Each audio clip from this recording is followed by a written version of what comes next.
Suman TV. చేపలు తినండి, చేపలు ఆరోగ్యానికి మంచిది అని డాక్టర్స్ చెప్తూ ఉంటారు. హెల్త్ ఎక్స్పర్ట్స్ కూడా చెబుతూ ఉంటారు. ప్రస్తుతం మేము ఒడిషా రాజధాని అయిన భువనేశ్వర్ అవుట్స్కట్స్ లోనే Kausalya Ganga CIFA central institute of fresh water aquaculture దగ్గర ఉన్నాము. ఇక్కడ దాదాపు 400 ఎకరాల్లో సీఫా ఉంటుంది. 350 చేపల చెరువుల్ని ఇక్కడ ఏర్పాటు చేశారు. ఇక్కడ పెంచే చేపల్ని సీడ్స్ ని మన దేశంలోని అనేక ప్రాంతాలకి వీళ్ళు పంపిస్తూ ఉంటారు. అయితే ఇక్కడ స్పెషాలిటీ ఏంటంటే 2 రకాలైన చేపల్ని తీసుకొని అవి ఏంటి అంటే రోహు అండ్ కట్ల, వాటి మీద చక్కటి ప్రయోగాలు అనేవి జరుగుతూ ఉన్నాయి. మనం ఇక్కడ చూడొచ్చు, దీన్ని కమ్యూనిటీ పాండ్ అంటారు. ఇలాంటి పాండ్స్ ఇక్కడ దాదాపు 30 వరకు ఉన్నాయి. వీటినే జెనెటిక్ పాండ్స్ అని కూడా అంటారు. ఇదిగోండి, ఇక్కడ చాలా మంది చేపలు పడుతూ ఉన్నారు. ఆ చేపల్లో కూడా రోహు కట్ల మాత్రమే ఉంటాయి. రోహు కట్ల అనే వాటిని అవి ఎక్కువగా ప్రొడ్యూస్ అవుతూ ఉంటాయి కాబట్టి, అలాగే బడ్జెట్ ఫ్రెండ్లీ కూడా కాబట్టి వీటిని తీసుకొని ఇక్కడి సైంటిస్ట్ వీటి మీద ప్రయోగాలు చేస్తూ ఉన్నారు. ముఖ్యంగా ఇక్కడ ఇంట్రెస్టింగ్ ఏంటి అంటే ఈ చేపల లోపల 10 రోజులు అంటే 10 గ్రాముల వెయిట్ ఉన్నప్పుడే వాటిలో ఒక ట్యాగ్ అనేది ఇన్సర్ట్ చేస్తూ ఉంటారు. ఆ ట్యాగ్ ద్వారా వాటి గ్రోత్ ఎలా ఉంది, అవి ఏ ఏ రోగాల బారిన పడుతున్నాయి, వాటికి ఎలాంటి డిసీజెస్ వస్తూ ఉన్నాయి, వాటిని ఎలా నివారించాలి, ఎలా కంట్రోల్ చేయాలి, వీటన్నిటి మీద సైంటిస్టులు ప్రయోగాలు చేస్తూ ఉంటారు. అసలు చేపల లోపల ట్యాగ్స్ పెట్టడం ఏంటి, వాటితోటి దానికి సంబంధించిన డీటెయిల్స్ కనుక్కోవడం, అలాగే వాటిని ఫ్యూచర్లో ఇంకా ఎలా డెవలప్ చేయాలి, వీటన్నిటిని కూడా ట్యాగ్స్ ద్వారా సైంటిస్టులు చేస్తూ ఉన్నారు. ముఖ్యంగా అలా ఈ రోహు అండ్ కట్లకి సంబంధించి ఒక ఫ్యామిలీ ట్రీని కూడా వాళ్ళు ఏర్పాటు చేస్తూ ఉన్నారు. అంటే ఏ చేపకి సంబంధించిన ఫ్యామిలీ ఫిషెస్ని తీసుకొని ఇంకొక చోట వాటిని పెంచుతూ వాటి గ్రోత్ ఎలా ఉంది, రోహు ఫ్యామిలీ గ్రోత్ ఎలాగుంది, అలాగే కట్ల ఫ్యామిలీ గ్రోత్ ఎలా ఉంది, ఎందుకు మిగతావి గ్రోత్ విషయంలో వెనకబడ్డాయి, వీటి వెయిట్ ఎలా వచ్చింది, రోగాలు ఎలా వస్తున్నాయి, వాటికి ఎలాంటి మెడిసిన్ ఇవ్వాలి, వీటన్నిటి మీద సైంటిస్టులు ప్రయోగాలు చేస్తూ ఉన్నారు. ఇదిగోండి, ఇక్కడ పెద్ద టీం ఉంది. అసలు ఈ చేపలకి పిల్లలుగా ఉన్నప్పుడే ట్యాగ్స్ ఎలా ఇస్తారు అనేది తెలుసుకుందాం రండి. ట్యాగింగ్ చేసే చేప పిల్లల్ని వేరే చోట పాండ్స్ లో, ట్యాంక్స్ లో వాటిని పెంచుతూ ఉంటారు. అయితే ట్యాగింగ్ చేయడానికి వాటికి 10 గ్రామ్స్ బరువు వచ్చాయి అనుకున్నప్పుడు వాటిని సెలెక్ట్ చేసి ముందుగా ల్యాబొరేటరీస్ లో ఒక రోజు పాటు పరీక్షిస్తారు. ఆ తర్వాత వాటిని తీసుకొచ్చేసి ఓకే వీటికి మనం ట్యాగ్ చేయొచ్చు అన్నప్పుడు, వాటి కండిషన్ కూడా బాగుంది అనుకున్నప్పుడు తీసుకొచ్చేసి ఇక్కడ ఉన్న జెనెటిక్ సైంటిస్టులు వాటికి ట్యాగ్స్ అనేవి వేస్తూ ఉంటారు. అయితే ఆ తర్వాత కూడా మళ్ళీ వాటిని పరీక్షిస్తారు. అసలు ఆ ట్యాగ్ లోపల ఉంటుందా లేదా, అవి రెసిస్ట్ చేసుకోగలవా లేవా అని పరీక్షించిన తర్వాత వాటిని ఇలా ఈ చుట్టుపక్కల ఉన్న కమ్యూనిటీ పాండ్స్ లో వదిలేయడం అనేది జరుగుతోంది. Sir, please show us how to tag. Actually, these are the PIT tags, passive integrated transponder tag. We are using for individual identification of the fish. So when the fishes are of 10 to 20 gram size, we collect the 30 to 40 fishes per family. We bring them to wet lab. We fast them overnight, and then next day family wise we collect the fishes and individually we tag them with the help of this passive integrated tag. So this is the tag implanter we use for implanting the PIT tag in the body cavity of the fish. So before tagging, what we do, we give the anesthesia. We use 2-phenoxyethanol at the rate of 0.5 ml per liter, and once the fish get anesthetized, we take the fish and tag this fish with the help of PIT tag implanter. చూసారు కదా, చేపలకి కూడా families ఉంటాయి. వాటికి 10 to 20 grams wait ఉన్నప్పుడు వాటిని తీసుకొని, అంటే ఒక్కొక్క ఫ్యామిలీ నుంచి ఒక 20 చేపల్ని తీసుకొని వాటిని సెలెక్ట్ చేసి ఈ పిట్ ట్యాగ్స్ చూసారు కదా, ఈ ట్యాగ్ ఎలా ఉందో ఆ ట్యాగ్ని ఇన్సర్ట్ చేయడం అనేది జరుగుతుంది. ట్యాగ్ ఇన్సర్ట్ చేయడానికి ముందుగా వీళ్ళు అనస్థీషియా ఇస్తారు. మనకు కూడా ఎప్పుడైనా ఏవైనా సర్జరీస్ లాంటివి ఉన్నప్పుడు డాక్టర్స్ అనస్థీషియా మత్తు మంది ఇవ్వడం జరుగుతుంది కదా. చేపలు లైవ్గా ఉన్నప్పుడు వాటిని ఇవ్వడం కష్టం కాబట్టి వాటిని నిద్రపుచ్చేస్తారు. ఒక 2 మినిట్స్ పాటు అవి స్లీపింగ్ మోడ్లోకి వెళ్ళిన తర్వాత ట్యాగ్ చేయడం అనేది జరుగుతుంది. జీ దిఖాయియే దేదోనా. ये these are all 10 digit alphanumeric tags. Okay, ये इसका पेरिटोनियल कैविटी का अंदर हम देते हैं, पेरिटोनियल कैविटी का अंदर देते हैं इसको. पेरिटोनियल कैविटी को ये जाएगा, ये रहता है and it is permanently ये रहेगा till death. This much only you have to insert, and from back side you have to push the piston, slowly you have to remove. Okay, Now you can read the tag. This is the tag reader. So this is the number. ఓ Okay. చూసారు కదా 10 digit number ఉంటుంది. ఈ number ద్వారానే దీని life ఎలా ఉంటుంది, అసలు దీనికి సంబంధించిన అన్ని డీటెయిల్స్ మొత్తం రికార్డ్ చేస్తారు. ఇప్పుడు చూసారు కదా ఈ చేపని తీసుకెళ్లి కమ్యూనిటీ పాండ్ లో వదిలేస్తారు. Sir what's next? So after tagging, we put them in vigorous aeration so that they will come out of anesthesia. And after that, again we put all these fishes in wet lab one day for observation whether any mortality is there or not. If mortality is there, we replace the fish from again same family to maintain the stocking density. And next day we stock them in well prepared communal rearing pond for growth evaluation. So this is the foreign బాడీని లోపలికి పంపించినప్పుడు resist చేసుకునేంత వాటికి కూడా ఉండకపోవచ్చు, మనకి మనుషులకి కూడా అంతే కదా. ఫారిన్ బాడీస్ ఏవైనా లోపలికి వెళ్ళినప్పుడు వాటి వల్ల ఖచ్చితంగా మన హెల్త్ మీద ఎఫెక్ట్ ఉంటుంది. అలా ఈ ఫిషెస్ కూడా కొన్ని చనిపోయే అవకాశం ఉంటుంది. అలాంటప్పుడు ఇంకొకటి అదే ఫ్యామిలీకి సంబంధించిన ఫిష్లను తీసుకొచ్చేసి మళ్ళీ ట్యాగింగ్ అనేది చేస్తారు. Sir after tagging what is the process? So after tagging, we put them for communal pond rearing. So after 6 months, we do the first sampling. We take the length weight data. Then after 1 year culture, we take the final length weight data. So based on that data, we estimate the genetic parameters such as breeding value or heritability, and based on those breeding value, we select the fishes. So while selecting, we see that they should not be related to each other by at least 4 generations. So this how we do. We have all the pedigree record. So with the help of this pit tag, we keep the pedigree record. So based on the pedigree, we prepare the mate allocation plan. And based on mate allocation plan, we follow the nested mating design in our hatchery to produce different full sieves and half sieve families. So every year 50 to 60 full sieve and half sieve families are produced for rohu also and katla also. ఓహో, చూసారు కదా ఎన్ని కొత్త కొత్త families ని grow చేయడం అనేది జరుగుతుందో. సర్ यही है ना सारे ponds, एक बार दिखा दो ना. Yeah. These are all our communal rearing ponds. Come broodstock pond. So Okay. after grow out culture, we use them for broodstock rearing. Tagging చేసి ఇదిగోండి ఇలా కమ్యూనిటీ పాండ్స్ లో వదిలేసిన రోహు కట్ల చేపలు ఎంతో ఆరోగ్యంగా పెరుగుతున్నాయి. పెద్దగా వాటికి రోగాలు కూడా ఉండవు. ఇంకొకటి ఏంటంటే ఇక్కడ speciality fresh water aqua culture అనేది జరుగుతూ ఉంటుంది. ఇక్కడ నుంచే మన తెలంగాణకి ఆంధ్రప్రదేశ్కి కూడా సీడ్ అనేది వస్తూ ఉంటుంది. మేము ఆల్రెడీ చూసాము. అసలు ఇలా ఫ్రెష్ వాటర్లో మంచి సైంటిస్ట్ల పరిరక్షణలో పెరుగుతున్న ఈ రోహు కట్ల అనేవి చాలా హెల్దీగా కనిపిస్తున్నాయి. వాటిని తినడం వల్ల కూడా మనకి అనేక రకాలైన ఆరోగ్య ప్రయోజనాలు ఉన్నాయి. ఇదిగోండి మేము చూస్తున్నాం ఇక్కడ కొంతమంది ఫిషర్మెన్ ఉంటారు కదా, వాళ్ళు ఆ రోహు కట్ల చేపల్ని పడుతూ ఉన్నారు. ట్యాగింగ్ చేసిన తర్వాత అవి బయటకు వచ్చిన తర్వాత ఎలా ఉంటాయి అనేది చేపల్ని పట్టి బయటకు తీసుకొచ్చిన తర్వాత నేను చూపిస్తాను. చేపల మీద కూడా అద్భుతమైన ప్రయోగాలు చేయడానికి సెంట్రల్ గవర్నమెంట్ ఆధ్వర్యంలో నడుస్తున్న సీఫాలో ఇలాంటి గొప్ప సైంటిస్టులు ఉన్నారు. ఈయన డాక్టర్ అవినాష్, జెనెటిక్స్ సైంటిస్ట్, చేపల మీద ప్రయోగాలు చేస్తూ ఉంటారు. सर अभी तक यहाँ कितने जनरेशंस का रोहू कटला और प्रॉन्स है? यहाँ पे ICAR सीफा में टोटल 3 सिलेक्टिव ब्रीडिंग प्रोग्राम चल रहे हैं. एक है रोहू के लिए जो अभी हम लोग 14 जनरेशन में है, कटला अभी 4th जनरेशन में है, और सीफा GIS कैंपी फ्रेश वाटर प्रॉन वो 16 जनरेशन में है. तो टोटल अभी सीफा में 3 सिलेक्टिव ब्रीडिंग प्रोग्राम ऑनगोइंग है. చూసారు కదా కట్లా ఇప్పటికి 4 జనరేషన్స్, 4 తరాలు, అలాగే రోహు 14 తరాలు, ప్రాన్స్ అయితే 16 తరాల చేపలు ఇక్కడ ఉన్నాయి. చూసారు కదా ఇదిగోండి ఇవన్నీ కూడా ట్యాగింగ్ చేసిన రోహు కట్లా ఫిషెస్. అబ్బా ఎంత ఆరోగ్యంగా ఎలా ఉన్నాయో చూడండి. అసలు ఒక్కొక్క పాండ్ లో కితనే ప్రాన్స్ ఫిషెస్ रहते हैं सर? 600 అరౌండ్ 600. చూసారు కదా ఇక్కడ కనిపిస్తున్న ఒక్క పాండ్ లోనే, దీన్ని కమ్యూనిటీ పాండ్ అంటారు, జెనెటిక్స్ పాండ్ అంటారు. ఇందులో 600 చేపల్ని వేస్తారు. ఇవన్నీ కూడా ఒకే ఫ్యామిలీకి చెందినవి ఉంటాయి. అయితే 2 వెరైటీస్ ఉంటాయి ఇక్కడ చూడొచ్చు మీరు. అయితే మన పిల్లల్లో ఇప్పుడు ఆ పక్కింటి పిల్లలు ఎలా ఉన్నారు, వీళ్ళ పిల్లలు ఎలా ఉన్నారు, వాళ్ళ పిల్లలు ఎలా ఉన్నారు అనేది ఒక అనాలిసిస్ నడుస్తూ ఉంటుంది కదా, అలాగా చేపల విషయంలో కూడా అలాగే నడుస్తూ ఉంటుంది. చూసారు కదా సైంటిస్టులు బయటికి తీస్తున్నారు. సార్ ఏ రోహు హై? జయంతి రోహు.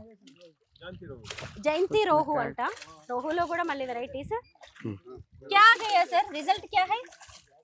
ये अभी जो पिट टैग आया है, ये जयंती रोहू अभी 14 जनरेशन में है. तो इसका जो 2 ट्रेड सिलेक्शन चल रहा है, एक है ग्रोथ और एक है डिसीज रेजिस्टेंस. ओके. सो जो लोकल स्टॉक है उसके कंपेयर टू फार्मर्स को 40 to 60% हायर ग्रोथ मिल रहा है. Through selection we have improve this variety. Sir इसका वेट क्या है, इसमें आ गया? नहीं, ये खाली एक मतलब क्या बोलते हैं, ओनली फीड टैग का जो रीडिंग आ गया, क्या नंबर है वो आ गया. इसमें हाँ। हम जैसे लोग को हमारा उसका आधार नंबर फैमिली है। पता चलेगा जब सिलेक्शन करते हैं, जैसे हाँ। हम लोग ह्यूमंस में देखते हैं कि मतलब मैरिज के टाइम में हम लोग रिलेटिव्स में मैरिज नहीं करते, हाँ, तो yes sir. Same to avoid that mating of relatives, ये पिट टैग हम लोग को हेल्प करता है। तो हम लोग जब सिलेक्ट करते हैं जो फादर और मदर ब्रीडिंग के लिए, हाँ। तब हम लोग देखते हैं कि उसके बीच में रिलेशनशिप ना हो, ओ, तो वो कैसे पता और- चलेगा? हम लोग सेम फैमिली से है, हाँ। तो पिट टैग से हम लोग को पता चलता है कि ये मेल और फीमेल एक ही फैमिली से है, तो हम लोग उसमें ब्रीडिंग नहीं करते। దేఖ్లో అసలు ఒక చేపల్ని మనం తింటాం కానీ వాటి వెనక జరిగేవి సంపర్కానికి సంబంధించి ఇవన్నీ విషయాలు మనకి తెలియదు కదా. మన మనుషుల్లో ఎలా అయితే ఒకే చోట ఒకే రక్తానికి సంబంధించిన వాళ్ళు దగ్గర దగ్గర రిలేషన్స్లో మనం పెళ్ళిళ్ళు చేసుకోమో, నెక్స్ట్ జనరేషన్స్కి ఎలా వెళ్ళామో, అలాగే చేపల విషయంలో కూడా సైంటిస్టులు ఎంత కేర్ఫుల్గా ఉంటున్నారో చూశారు కదా. జస్ట్ ఈ పిట్ ట్యాగ్ ద్వారానే ఆ చేప అనేది ఏ జనరేషన్కి చెందింది, ఏ ఫ్యామిలీకి చెందింది, వాళ్ళ అమ్మ ఎవరు, నాన్న ఎవరు, వాళ్ళ సిస్టర్స్ ఎవరు లాంటివి కూడా వీళ్ళు కనిపెట్టగలరు. అలా వాళ్ళ మధ్య మేటింగ్ జరగకుండా వాటిని తీసుకువెళ్ళిపోయి వేరే చోట పెంచడం అనేది జరుగుతుంది. నిజంగా ఎంత గొప్ప విషయం. మన చేపల్ని తింటాం కానీ వాటి వెనక జరిగే ఇలాంటి గొప్ప రహస్యాలను తెలుసుకునే అవకాశం కూడా మనకి ఉండదు. అయితే ఈ పిట్ ట్యాగ్ ద్వారా ఇప్పుడు ఆ రోహుకు సంబంధించిన డీటెయిల్స్ అన్నీ కూడా డాక్టర్ అవినాష్ జెనెటిక్స్ ఇంజనీర్ అనేవారు తీసుకోవడం అనేది జరిగింది. అయితే ఇప్పుడు ఆ రోహు అనేది 14వ తరానికి చెందింది. ముఖ్యంగా ఈ ట్యాగింగ్ అనేది ఎందుకు చేస్తారు అంటే గ్రోత్ ఎలా ఉందో తెలుసుకోవడానికి, ఇంకొకటి డిసీజ్ రెసిస్టెన్స్ అనేది తెలుసుకోవడానికి అనమాట. దీనివల్ల ఏంటంటే మంచి మంచి సీడ్ని వీళ్ళు ఫార్మర్స్కి ఇవ్వడానికి, కస్టమర్స్కి ఇవ్వడానికి అనేది అవకాశం ఉంటుంది. ఇలా మంచి సీడ్ని మనం ఫార్మర్స్కి ఇచ్చినప్పుడు వాళ్ళకు కూడా మంచి ఫిషెస్ వస్తాయి, గ్రోత్ రేట్, వెయిట్ అనేది మంచిగా వస్తుంది, రోగాలు లేని చేపల్ని పెంచడానికి అమ్మడానికి అవకాశం కలుగుతుంది. Thank you so much sir. Thanks for the very nice information. ప్రస్తుతం నాతో పాటు ఉన్నారు CIFA director doctor PK Sahu. Sir बताइए ये मेटिंग के बारे में फिशेस के बीच में. We used to see at least over 4 generations they are not from the same father and mother to avoid the inbreeding. So if there will be inbreeding, there will be growth depression. So to avoid inbreeding, we maintain their distant relationship so that the growth will not be suppressed. So for that we are conducting the speed tagging to maintain their record over generations, their parents details, grandparent details over generations. Sir rohu और कटला को क्यों select किए? Rohu बहुत varieties of मछली are there now, fishes are there. in the country Indian major carp demand is too much. We are producing more than 70% carps. India is a carp based country, and over a period we have seen that the growth of rohu has reduced, and rohu is a highly preferred species for Indian population. So that's why to improve the growth of rohu, we have started selective breeding. This is one approach. There are also other approaches like through genome manipulation. That also we are doing. We will show you later. Sir, what about prawns and crabs? Prawns also we are doing selective breeding for freshwater prawn. That also we have initiated our research with World Fish Malaysia, and we have selected over 16 generation. We are getting 50 to 60% higher growth in freshwater prawn. We are very happy to know about freshwater aquaculture. Thank you so much, sir. Thank you. Thank you. ప్రస్తుతం నాతో పాటు ఉన్నారు ప్రతాప్ చంద్రదాస్. ఆయన సీఫా production head. ఆయనతో మాట్లాడి ఈ fishes variety గురించి అనేక విషయాలు తెలుసుకుందాం. సార్ నమస్కారం. దీన్ని ఇక్కడ మనం చూడొచ్చు. ఇక్కడ ఒకే పాండ్ లో 12 రకాలైన వెరైటీస్ చేపల్ని పెంచుతూ ఉన్నారు. సార్ बताइए इसके बारे में. ये एक this one is Leviophimbretus. It is mostly found in our Kaveri system. It is South Indian variety. So what we are trying to do, it was also once upon a time available in our Mahanadi system, but it has declined. So we are now bringing this species and trying to propagate it in our culture system so that we can get a conservation of this species as well as production of this species. एक बार Okay. पकड़ो में क्या है sir, इसका नाम क्या है? Leviophimbretus. It is fringe-leafed carp. ये belongs to This rivers It in is Kollam. Mostly Kaveri river system. Kaveri Yeah. Kaveri Yeah. River లో నదీ Kaveri. పరివాహక ప్రాంతాల్లో ఇది పెరుగుతుందంట. अरे देखा उस टुकड़ा में लग रही. हाँ सर ये क्या है, नहीं चिल्ला रही है क्या? कितना अच्छा है, स्टूडेंट्स जैसे है सर. हाँ. This is called nickname is Pengua. This is the state fish of Manipur. Oh. Okay, it has a long history. Actually, this species was already near threatened species. So we have brought it from Manipur and developed this production technology, and we are propagating this in our culture system. We have pushed this species in West Bengal, Assam, and even Bihar, Chhattisgarh, like that. And it has become so popular. The West Bengal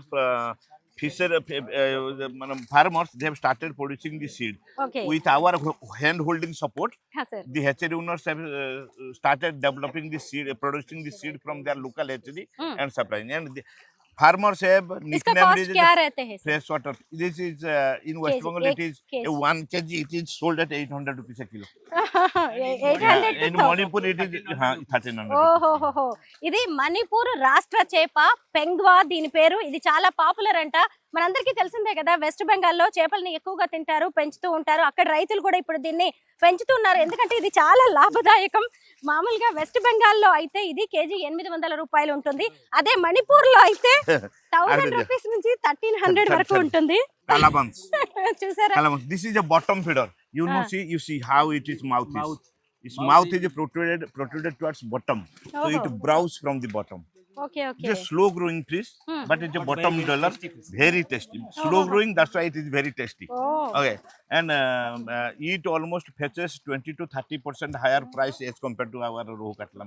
ఓహోహోహో Highly preferred. कौन सा state का है ये? It is available everywhere. ఓహో ఎక్కడైనా Like the rohu దొరుకుతుందంట ఈ katla, చేప. available, but a very limited number of cities available. ఓహోహో Now we are propagating this. It's ఇది a bottom స్లోగా feeder. పెరుగుతుందంట, కానీ టేస్ట్ చాలా బాగుంటుందంట. లిమిటెడ్ గా మాత్రమే దీన్ని కల్టివేట్ చేస్తున్నారని చెప్తున్నారు. మామూలుగా మనం పెంపుడు జంతువుల్ని ఇలా అంటే చాలు, అవి మళ్ళీ మన దారిలోకి వచ్చేస్తాయి కదా. చేపల్ని కూడా ఇలా అనాలనే విషయం నాకు ఇప్పుడే అర్థమైంది. చూసారు కదా, Like నామ్ that, like క్యా హై that. సార్? Kalbasu. కల్వాసు దీని పేరు. ఇదేది రాష్ట్రానికి చెందిందని కాదు, కొన్ని చోట్ల మాత్రమే ఇది దొరుకుతుంది. కల్వాసు This is mrigal. Mrigal. It is another bottom feeder. You see. You see, it's again bottom protruding towards one. It feeds on the bottom material. Interestingly, we have a different bottom feeders, but these feeds on mostly animal-derived, major animal-derived detritus. Okay It feeds on, and we have a common carp which feeds on plant-derived. So we can keep mrigal and common carp together at the bottom. ఓహో మన దగ్గర 3 రకాలైన మృగాల్. దేశవాళీ variety మాత్రమే ఉన్నాయి. అవి రోహు కట్లతో పాటు ఈ మృగాలు అన్నమాట. మామూలుగా చేపలు చేపలు The పైన ఉన్న technique- ఫుడ్ తింటూ technique ఉంటాయి, is you have కిందవి to తింటూ ఉంటాయి. ఇవి కూడా బాటమ్ ఫీడర్స్ అన్నమాట. This is an exotic species. Oh, sir. Exotic species. Actually, in 1972 we have introduced, but after that we have not taken. But from 2000 onwards, ICAR SIFA has taken a lot of actions on this, and it has been popularized. Oh, This species has lot of advantage. You can see it's good looking fast. yes sir. Then this torso portion, you see, it is very wide, and head is very small. And the best advantage of this species, it is an auto breeder. It breeds automatically in 2 times in a pond. So you just, if you have a 6 to 7 feet water depth, you just release it and forget. They will try to release seed every year. Or its name is Kuria labio. Assam Not కి that చెందిన Kuria, puri it is చేప KURA. ఇది. Yeah. Puri చేప. During breeding season, it selection develops कर रहे हैं a ना, rainbow type of things, little color. That time it looks very good. Okay It's again a bottom dweller. Okay You see. कैसे पता चलेगा ये ये आपको? माउथ पोजीशन से हमको अरे हम लोग भी स्टडी करते हैं, क्या खाता है, कहाँ खाता है. हाँ हाँ सर सर ये क्या You want है? to catch? Katla. कटला है This one is the కట్లా katla. కట్లా. हाँ हाँ हाँ हाँ అమ్మో కట్లా చేప It ఇది. is surface feeder. Surface feeder అంట ఇది. అంటే నీళ్ళ మీద పైన ఉండేది తింటూ అలాగా బతికేస్తూ ఉంటుంది. చూసారు కదా అసలు కట్లా, ఇది కూడా దేశవాళీ వెరైటీ. ఇది 5-6 కేజీలు ఉండొచ్చు. చూడండి ఎంత అల్లరి చేస్తూ ఉందో.